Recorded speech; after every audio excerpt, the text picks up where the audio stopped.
अर्थतन्त्रमा देखिएको समस्या समाधान गर्न सरकार उदासीन बनेको उद्योगीहरूको आरोप। लोड सेडिङ, बढ्दो ब्याज दर र तरलताको समस्या तत्काल समाधान गर्न आग्रह।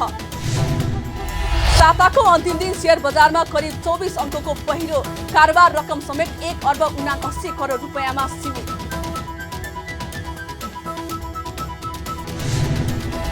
र स्थानीय तहको निर्वाचनमा सत्तारूढ 5 दलीय गठबन्धन बीच तालमेल गर्ने निर्णय।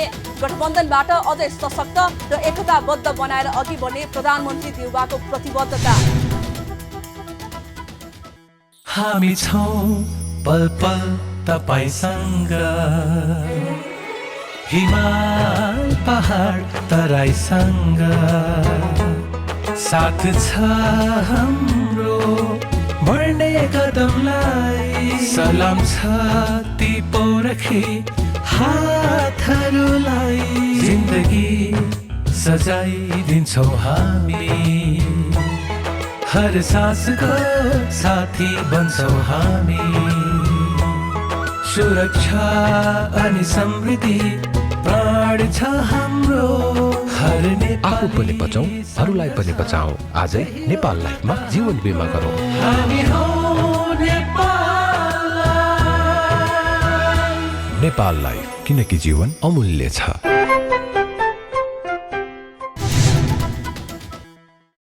नमस्कार, कारोबार समाचारमा स्वागत छ। अब समाचार विस्तारमा। उद्योगी व्यवसायीहरूले मुलुकको अर्थतन्त्रमा देखिएको समस्या समाधान गर्न सरकार उदासीन बनेको आरोप लगाएका छन्। बिहिबार रिपोर्टर्स क्लब नेपालको 24औं वार्षिकोत्सवको अवसरमा आयोजित कार्यक्रमलाई सम्बोधन गर्दै नेपाल उद्योग वाणिज्य महासंघ FNCCI का उपाध्यक्ष दिनेश श्रेष्ठले केही महिना यता वित्तीय प्रणालीमा देखिएको तरलताको समस्या समाधान गर्न सरकार उदासीन बनेको आरोप लगाउनु भएको हो। उहाँले तरलताको समस्या समाधानका लागि राजनीतिक नेताहरूले व्यवसायीहरूसँग छलफल गरेर निकास निकाल्न आग्रह समेत गर्नुभयो। बैंक तथा वित्तीय संस्थामा तरलता अभाव बढ्दै गएको र ब्याजदर समेत वृद्धि भइरहेका भन्दै उद्योगी व्यवसायीहरूले सरकारलाई ध्यान आकर्षण गराउँदै आएका छन्। तर आफूहरूले दिएको सुझाव सरकारले नसुनेको उहाँको गुनासो छ। उहाँले पछिल्लो समय उद्योगहरूमा लोड सेडिङ हुन थालेको भन्दै चिन्ता समेत व्यक्त गर्नुभयो।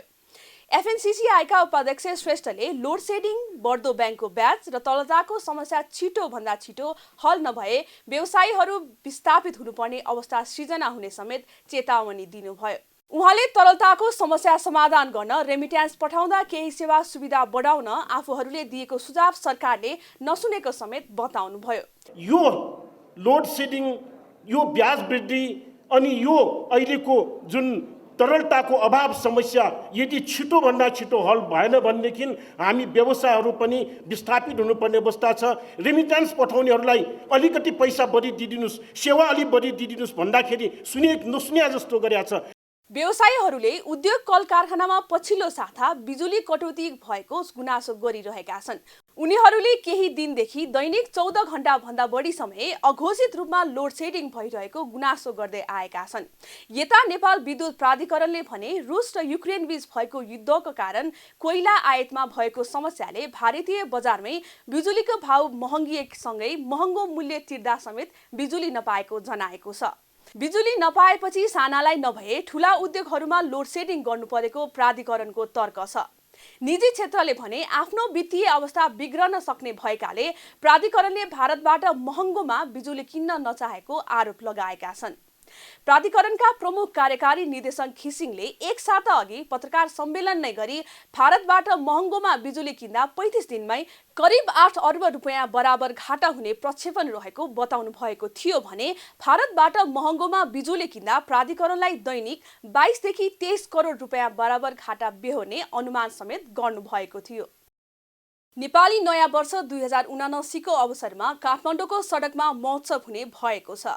कोभिड-19 ले थलिएको लघु, घरेलु, साना तथा मझौला उद्यम एवं पर्यटन उद्योग पुनरुत्थानका लागि सहकार्य, स्थानीय उत्पादन तथा आन्तरिक पर्यटन प्रवर्धन भन्ने मूल नाराका साथ काठमाडौँको दरबार मार्गमा नेपाली नयाँ वर्ष 2069 को अवसरमा महोत्सव हुन लागेको हो।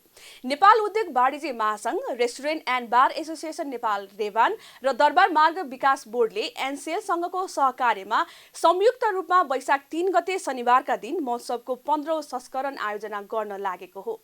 बिहिबार पत्रकार सम्मेलन गरी उद्योग वाणिज्य महासंघका अध्यक्ष शेखर गोल्छाले आन्तरिक पर्यटनलाई प्रबन्धन गरी देशको पर्यटन विकासमा टेवा पुर्याउने र नेपाली उत्पादन, परिकार र संस्कृतिको प्रबन्धन गर्ने उद्देश्यले महोत्सव आयोजना गर्न लागेको जानकारी दिनुभयो। उहाँले महोत्सवमा 7 प्रदेशको संस्कृति झल्कने विभिन्न जात जातिका कला संस्कृतिहरूको प्रस्तुति गर्नुका साथै सांगीतिक प्रस्तुति हुने पनि बताउनुभयो। साथै विभिन्न नेपाली खानाको परिकारहरू र नेपाली उत्पादनको स्टल प्राथमिकताका साथ राखी महोत्सवको आयोजना हुने पनि बताउनुभयो। यो महोत्सवमा नयाँ वर्षको अवसरमा हरेक वर्ष आयोजना जुन भइरहेको छ यसले चाहिँ आन्तरिक पर्यटनलाई पनि प्रवर्धन गर्ने हामी देखेका पनि छौँ। यो महोत्सवको सम्पूर्ण रूपमा नेपाली कलाको संस्कृति नै झल्काउने किसिमको हुन्छ। हामीले आफ्नो संस्कृति, आफ्नो सम्पदालाई जोगाउन जरुरी छ। हामीले हाम्रो खास पर्यटनलाई आकर्षित गर्नको लागि पनि र हाम्रो आफ्नो संस्कृतिको लागि पनि यो जरुरी छ र त्यही अनुसारले यो कार्यक्रम अगाडि बढिरहेको छ। यसमा चाहिँ जहाँसम्म हुन सक्छ हामीले नेपाली प्रडक्ट र नेपाली संस्कृति झल्काउने कार्यक्रमहरू मात्रै हामी गर्नेछौँ। दरबारमागको दक्षिण क्षेत्रको महेन्द्रसारीसम्म र उत्तरतर्फ नारायणहिटी सङ्ग्रहालयको गेटको ट्राफिक पोलसम्मको यो महोत्सव गरिनेछ। त्यही दिन बिहान 11:30 बजे औपचारिक शुभारम्भ गर्ने पनि कार्यक्रम रहेको छ र हामी 8:15 बजेसम्म मनोरञ्जन कार्यक्रम गर्नेछौँ। महासंघका अध्यक्ष गोल्छाले महोत्सवमा करिब 60वटा स्टल रहने र महोत्सव क्षेत्रमा बालबालिकाका लागि छुट्टै किड्स जोनको व्यवस्था गरिएको समेत जानकारी दिनुभयो। नेपाली नयाँ वर्षको अवसरमा हरेक वर्ष दरबार मार्ग क्षेत्रमा महोत्सव आयोजना गर्दै आइएको छ। हिमालयन हाइड्रो एक्सपोको तेस्रो संस्करणको निर्धारित समय तालिका परिवर्तन भएको छ। यसअघि चैत्र 19 अर्थात् भोलि शुक्रबारदेखि 20 गतेसम्मका लागि तय गरिएको एक्सपो चैत्र 19 गते अर्थात् आउँदो शनिबार एक दिन मात्रै हुने भएको हो। बिहिबार काठमाडौँको एक 5-तारे होटलमा स्वतन्त्र ऊर्जा उत्पादकहरूको संस्था नेपाल इपान र expo and event management service प्रणालीले संयुक्त रूपमा पत्रकार सम्मेलन गरी चैत्र 18 गते भोलि घोडेजात्रा परेको र कार्यक्रम स्थल भ्रिकुटी मण्डप वरपर सुरक्षा निकायले यातायातका साधन प्रवेशमा नियन्त्रण तथा व्यवस्थापन गर्ने देखिएकोले यसअघि तय गरिएको मिति परिवर्तन गरेको जनाएको छ। पत्रकार सम्मेलनमा इपानका उपाध्यक्ष आशिष गर्गले एक्सपोको सम्पूर्ण तयारी पूरा भएको जानकारी गराउँदै यसअघिको समय परिवर्तन गरी शनिबार एक दिनका लागि मात्रै एक्सपो आयोजना गर्न लागेको जानकारी दिनुभयो। आयोजना गरेको अवसरमा जानकारी दिन यसअघि आयोजित पत्रकार सम्मेलनमा हामीले चैतको 18 गतेदेखि 20 गतेसम्म एक्सपो सञ्चालन हुने घोषणा गरेका थियौँ। चैतको 18 गते घोडेजात्रा परेको र हाम्रो कार्यक्रम स्थल भ्रिकुटी मण्डप वरपर सुरक्षा निकायले यातायातका साधन प्रवेशमा नियन्त्रण तथा व्यवस्थापन गर्ने देखिएकोले पहिले निर्धारित समय तालिका परिवर्तन गरी एक दिनपछि चैतको 19 गतेबाट एक्सपो आयोजना गरिएको कुरा पत्रकार मित्रहरूलाई अवगत गराउन चाहन्छु। एक्सपोमा जलविद्युत प्रवर्धक, उत्पादक, लगानीकर्ता, सप्लायर्स, बैंक, बीमा, जलविद्युतमा नयाँ प्रविधि तथा निर्माण सामग्रीका सप्लायरसँग सम्बन्धित 100 भन्दा बढी स्टल राखिने इपानले जनाएको छ। एक्सपोमा राखिने स्टल मध्ये आधा भन्दा बढी विदेशी हुने इपानका उपाध्यक्ष गर्गले जानकारी दिनुभयो। उहाँले एक्सपोमा 50,000 भन्दा बढी सर्वसाधारणले अवलोकन गर्ने पनि जानकारी दिनुभयो।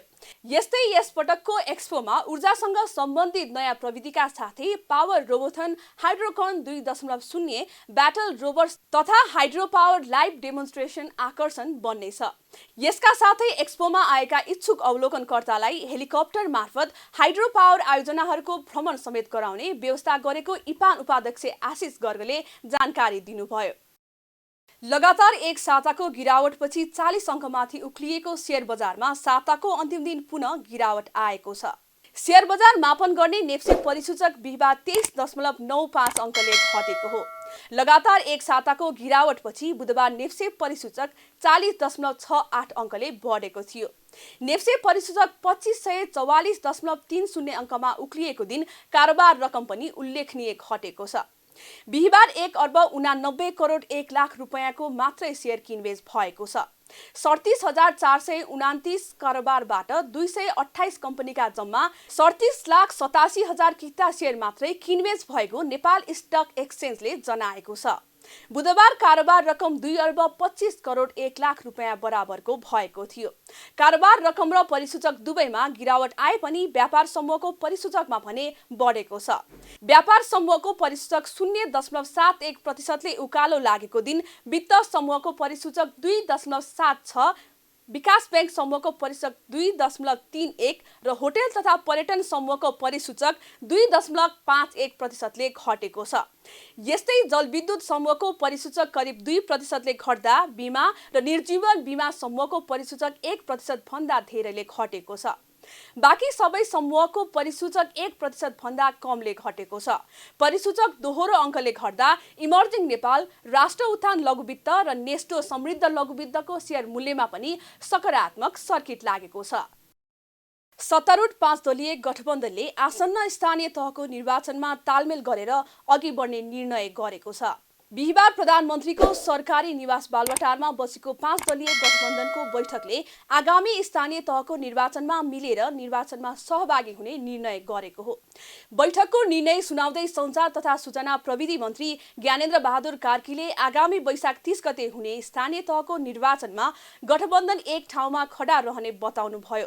उहाँले स्थानीय तहको निर्वाचनमा तालमेल गर्नका निमित्त अब गठबन्धनमा सहभागी दलहरूका प्रदेश स्तरीय प्रमुख, जिल्ला स्तरीय प्रमुख र गाउँपालिकाका प्रमुखहरूको एउटा संयन्त्र बनाउने र उक्त संयन्त्रले 22 गते भित्रमा आफ्नो पार्टीको विवरण बुझाएपछि स्थानीय तहको निर्वाचनमा गठबन्धनको तालमेलमा सहभागी बन्ने बताउनुभयो। वैशाख 30 गते सम्पन्न हुन गइराखेको स्थानीय निर्वाचनमा 5 दलीय गठबन्धनले तालमेल गरेर अगाडि बढ्ने निर्णय भएको छ। 22 गते भित्रमा आफ्नो प्रदेश, जिल्ला र गाउँपालिकामा 5 दलको अवस्था कस्तो छ त्यसको बारेमा केन्द्रलाई विस्तृत रूपले आफ्नो प्रतिवेदन पेश गर्दछ। हामीले यी संयन्त्रहरू बनाएका छौँ। ती संयन्त्रहरूले त्यहाँको वस्तुगत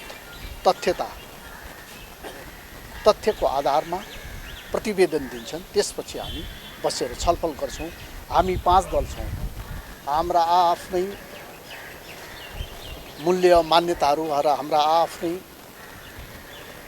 दलका विधानहरू पनि छन्।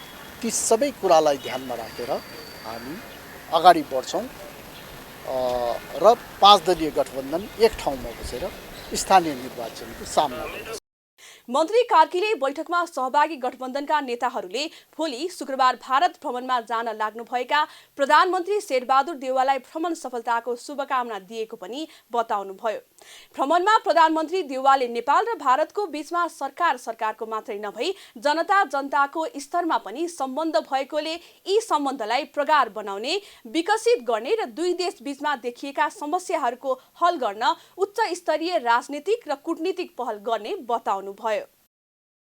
प्रधानमन्त्री शेरबहादुर देउवाले सत्ता गठबन्धनबाट अझै सशक्त र एकताबद्ध बनाएर अघि बढ्ने प्रतिबद्धता जनाउनु भएको छ। बिहिबार रिपोर्टर्स क्लब नेपालको 24औं वार्षिकोत्सवको अवसरमा आयोजित कार्यक्रमको उद्घाटन गर्दै प्रधानमन्त्री देउवाले आफ्नो पार्टी कुनै पनि अवस्थामा गठबन्धनको विपक्षमा नरहेको बताउनु भएको हो। उहाँले कांग्रेसले गठबन्धनलाई सँगै लिएर जाने निर्णय गरिसकेको भन्दै सानातिना समस्या आए त्यसलाई मिलाउने काम दलहरूकै भएको बताउनुभयो। उहाँले आफू अप्ठ्यारासँग नभाग्ने समेत बताउनुभयो। उत्तर निर्वाचनमा भइरहित निष्पक्ष बनाउन संसार पार्टीको पनि निकै ठुलो भूमिका हुन्छ। मलाई विश्वास छ पहिले जस्तै पटक चुनावलाई लोकतन्त्रको उत्सवको रूपमा बनाउन संसार पार्टी राजनीति र समाज लगायत सबै महत्त्वपूर्ण भूमिका रहेछ र अहिले कुरा उठेको छ, गठबन्धनको कुरा उठेको छ। हाम्रो पार्टीले गठबन्धनलाई सँगै लाने निर्णय गरेको छ। यसमा दुई मत छैन।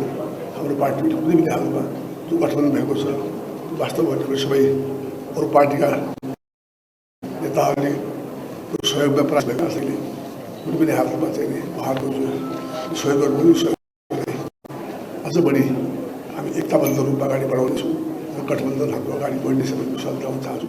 शान्तिमा कहीँ अप्ठ्यारोलाई फुकाउने मिलाउने काम त राजनीतिको हो। अप्ठ्यारोलाई चाहिँ भाग्ने त होइन नि। त्यसै कारणले अप्ठ्यारोलाई समाधान गरेर हामी अगाडि बढ्छौँ। चिन्ता गर्ने कुरा छैन। यसअघि कार्यक्रममा सत्तारूढ प्रमुख घटक नेपाल कम्युनिस्ट पार्टी माओवादी केन्द्रका अध्यक्ष पुष्पकमल दाहाल प्रचण्डले पनि आगामी निर्वाचनमा गठबन्धनमा रहेका दलहरू मिलेर जाने स्पष्ट पार्नु भएको छ। यस्तै उहाँले मुलुकको अर्थतन्त्रमा देखिएको समस्या समाधानका लागि गठबन्धनभित्र छलफल भइरहेको पनि बताउनुभयो। अर्थतन्त्रलाई दुर्घटनातिर जान नदिनु राजनीतिक नेतृत्व, निजी तथा सार्वजनिक क्षेत्र सबैको दायित्व भएको उहाँको भनाइ छ। उहाँले देशको अर्थतन्त्रको अवस्थाको सम्बन्धमा बृहत्तर छलफल आयोजना गरेर साझा निष्कर्ष निकालेर समाधानको उपाय खोज्ने पनि बताउनुभयो। अर्थतन्त्र चाहिँ हाम्रो गम्भीर स्थिति छ, तरलताको अभावको समस्या झेलेको छ। ब्याङ्कहरूका, निजी क्षेत्रका सबै उद्योग व्यवसायीहरूका समस्याहरूको बारेमा हामीले गम्भीर चर्चा गठबन्धनभित्र पनि गऱ्यौँ। प्रधानमन्त्रीजी र मेरो बिचमा पनि मैले प्रधानमन्त्रीजीलाई यो विषयमा एउटा बृहत्तर छलफल आयोजना गरेर समीक्षा गर्न जरुरी छ र एउटा निष्कर्ष, साझा निष्कर्ष निकालेर अर्थतन्त्रलाई दुर्घटनातिर जानबाट रोक्नुपर्छ भन्नेमा हाम्रो सहमति पनि भएको छ र हामी छिटै त्यस्तो बैठकको आयोजना गर्ने र व्यापक विचार विमर्श गरेर अर्थतन्त्रलाई सम्हालेर लैजानेतिर हाम्रो प्रयास जारी छ। म यो कुरा जानकारी गराउन चाहन्छु। यता पूर्व प्रधानमन्त्री एवं जनता समाजवादी पार्टीका संघीय परिषद अध्यक्ष डाक्टर बाबुराम भट्टराईले नेपालमा नयाँ शीत युद्धको छाया मडारिरहेको बताउनु भएको छ। उहाँले विश्व राजनीतिसँगै परिवर्तित भू राजनीतिका कारण अमेरिका, चीन र भारत बीचका सम्बन्धहरूले समेत नेपालको आन्तरिक सम्बन्धलाई प्रभावित बनाइरहेको भन्दै राष्ट्रिय मुद्दामा राष्ट्रिय समझदारी बनाउनु पर्ने बताउनुभयो। पूर्व प्रधानमन्त्री भट्टराईले युक्रेनको घटनाबाट पाठ सिकेर सबै देशसँग सन्तुलित सम्बन्ध कायम नगर्ने हो भने देश ठूलो दुर्घटनामा जान सक्ने तर्फ समेत सचेत गराउनुभयो। राष्ट्रिय राज्यहरू रहन्जेलसम्म राष्ट्रियताको प्रश्न अहम प्रश्न नै रहन्छ र पछिल्लो समयमा जसरी नेपालको छरछिमेको भू राजनीति बलिँदो छ, विश्व राजनीति सँगसँगै भू राजनीति बलिँदो छ, एउटा नयाँ शीतयुद्धको छाया प्रतिछाया मडारिँदैछ। खास गरी भारत, चीन, अमेरिकाका बीचका सम्बन्धहरूले हाम्रो आन्तरिक सम्बन्धलाई समेत प्रभावित पार्ने जुन परिस्थिति बन्दै गएको छ, यसलाई हामीले बेलैमा आकलन गरेर एउटा राष्ट्रिय समझदारी बनाउनै पर्छ। यस्तो अहम राष्ट्रिय मुद्दामा दलगत, गुटगत, निजी अवधारणा हुन सक्दैन। हाम्रो जस्तो चाहिँ यी ठुला देशहरूको बीचमा, महाशक्तिहरूको बीचमा रहेको देशले राष्ट्रिय मुद्दामा सहमति कायम गर्नै पर्छ। त्यसैले मेरो पहिलो आग्रह छ हाम्रो मिडिया जगतले पनि त्यसलाई प्रधानता दियोस् र हाम्रो राजनीतिक नेतृत्वले पनि त्यही ढङ्गले ग्रहण चाहिँ गरोस्। पछिल्ला घटनाक्रम हेरौँ, युक्रेनको घटना ठुलो पाठ हामीलाई हुनसक्छ, त्यो चान्चुने छैन। हामी जसरी ठुला छिमेकीहरूको बिचमा छौँ, विश्व महाशक्तिहरूको समेत चासो बढ्दो छ, हामीले बेलैमा यी मुख्य शक्तिहरूसँग राम्रो सन्तुलित सम्बन्ध मिलाएर जान सकेनौँ भने हामी नराम्रो दुर्घटनामा पर्न सक्छौँ। कार्यक्रममा अर्का सत्ता घटक नेकपा एकीकृत समाजवादीका नेता झलनाथ खनालले देशको संविधानको रक्षा गर्नु सम्पूर्ण नेपाली र राजनीतिक दलहरूको दायित्व भएको बताउनु भएको थियो। उहाँले आगामी निर्वाचनलाई शान्तिपूर्ण, निष्पक्ष र गुणस्तरीय ढङ्गले सम्पन्न गर्नुपर्नेमा समेत जोड दिनु भएको थियो। निर्वाचन आयोगले स्थानीय तहसँग सम्बन्धित कानुन तथा कार्यविधिको व्यवस्थालाई व्यवस्थित बनाउन स्थानीय तह निर्वाचन निर्देशिका 2079 जारी गरेको छ। बिहिबार निर्वाचन आयोगको नियमित पत्रकार सम्मेलनमा यो बारेमा जानकारी दिएको हो। त्यस्तै आयोगले निर्वाचनमा उम्मेदवारले आफ्नो मनोनयन प्रक्रिया दर्ता गर्दा सो घोषणा गर्नुपर्ने व्यवस्था समेत गरेको आयोगका प्रवक्ता शालिग्राम शर्मा पौडेलले बताउनुभयो। उहाँले स्थानीय तह निर्वाचन 2079 को व्यवस्थापन र सञ्चालनलाई लैङ्गिक तथा समावेशी बनाई महिला तथा समावेशी समूहका व्यक्तिहरूलाई निर्वाचन प्रक्रियामा बढी भन्दा बढी सहभागिता र प्रतिनिधित्व गराउने सम्बन्धमा राजनीतिक दलहरूलाई 17 बुँदे निर्देशन दिएको पनि बताउनुभयो। प्रवक्ता पौडेलका अनुसार आयोगले आम मतदातालाई सूचना उपलब्ध गराउने उद्देश्यले आयोग परिसरमा कल सेन्टरको स्थापना गरेको छ। प्रवक्ता पौडेलले कल सेन्टर स्थापना भएको 2 दिनमा आयोगमा पहिलो दिन 310 र दोस्रो दिन 261 जना मतदाताहरूको जिज्ञासा समाधान गरेको पनि बताउनुभयो। आयोगले मतदान सम्बन्धी जिज्ञासाका लागि 1102 नम्बरको टोल फ्री नम्बर उपलब्ध गराएको छ। स्थानीय तहसँग सम्बन्धित कानुनी तथा कार्यविधिगत व्यवस्थालाई व्यवस्थित गर्न स्थानीय तह निर्वाचन निर्देशिका 2079 जारी भएको छ। आम मतदातालाई सूचना उपलब्ध गराउने उद्देश्यले आयोग परिसरमा कल सेन्टरको स्थापना गरिएको छ। कल सेन्टर सञ्चालन भएको पहिलो दिन 310 कल र दोस्रो दिन 261 कलहरूबाट मतदाताहरूको जिज्ञासा समाधान गरिएको छ। यसको लागि 1102 नम्बरको टोल फ्री नम्बर हामीले व्यवस्था गरेका छौँ। प्रवक्ता पौडेलले कल सेन्टरमा मतदाता नामावली, निर्वाचन आचार संहिता, मतदाता शिक्षा लगायतका विषयहरूमा आम मतदाताहरूबाट जिज्ञासा आउने गरेको बताउनुभयो। प्रमुख निर्वाचन आयुक्त दिनेश कुमार थपलियाले निर्वाचन आचार संहिताको पालनामा राजनीतिक दल र उम्मेद्वारहरू कतिको प्रतिबद्ध छन् भनेर आयोगले हेर्न चाहेको बताउनु भएको छ। प्रमुख निर्वाचन आयुक्त थपलियाले निर्वाचन आचार संहिता पालना नगर्ने दल र उम्मेद्वारलाई कारबाहीका लागि सिफारिस गर्ने अधिकार पनि आयोगले उनीहरूलाई नै दिएको स्पष्ट पार्नुभयो। बिहिबार ललितपुरमा आयोजित निर्वाचन आचार संहिताको प्रभावकारी कार्यान्वयनमा निर्वाचन सरकारवालाहरूको भूमिका विषयक अन्तर्क्रिया कार्यक्रममा बोल्दै उहाँले सुशासन र सदाचारको कुरा गर्ने राजनीतिक दल र उम्मेद्वारहरूले आचार संहिताको पालना आफूले गरे नगरेको आफैले अनुगमन गर्नुपर्ने पनि बताउनुभयो। प्रमुख निर्वाचन आयुक्त थपलियाले सबैले अनुशासित ढङ्गले निर्वाचन आचार संहिताको पूर्ण पालना गरेर देखाउने काम गर्नुपर्ने स्पष्ट पार्नुभयो। अनुगमन गर्छ होइन, उम्मेद्वार र दलले आफ्नो अनुगमन कस्तो गर्दो रहेछ भन्ने आयोगले चाहिँ हेर्छ। अब त्यो तपाईहरूले हिजो ठड्याउँदै गरेको औँला मेरो विचारमा यो संरचनाले तपाईहरूप्रति गएको छ।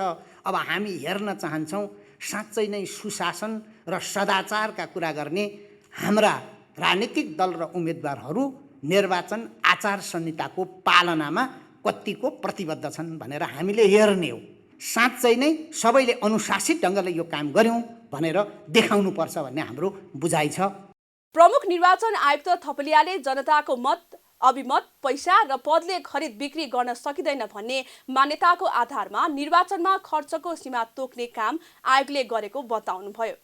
उहाँले गाउँपालिकाको अध्यक्षका लागि तोकिएको निर्वाचन खर्चको सीमा नपुग हुने प्रमाण ल्याए आफूहरू त्यसमा पुनरावलोकन गर्न तयार रहेको पनि बताउनुभयो।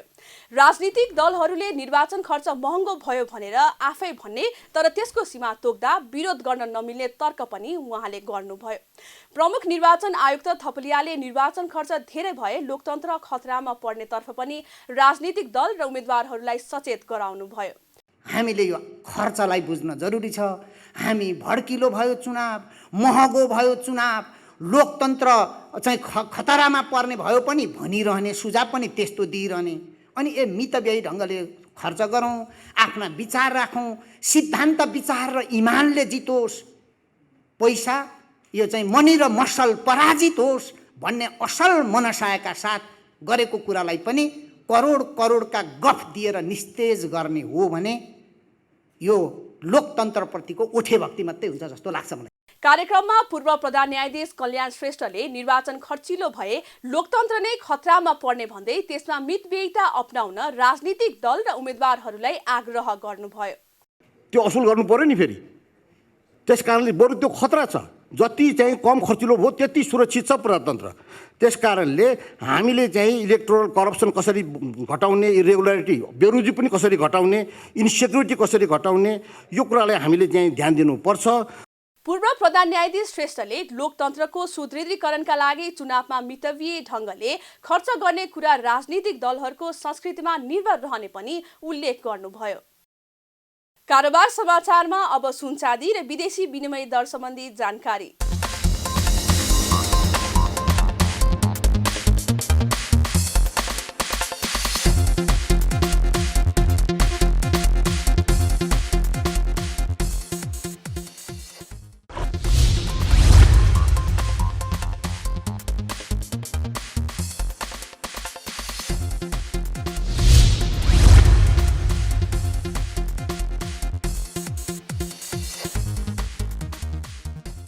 बिदा हुनु अघि अहिलेसम्मका प्रमुख समाचार फेरि एकपटक।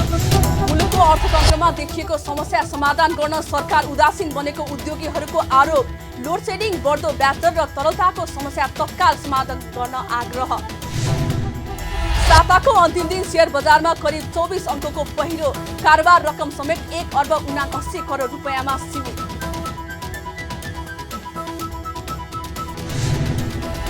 र स्थानीय तहको निर्वाचनमा सत्तारूढ 5 दलीय गठबन्धन बीच तालमेल गर्ने निर्णय, गठबन्धनबाट अझै सशक्त र एकताबद्ध बनाएर अघि बढ्ने प्रधानमन्त्री देउबाको प्रतिबद्धता। कारोबार समाचार सकियो। हामीलाई बिदा दिनुहोस्।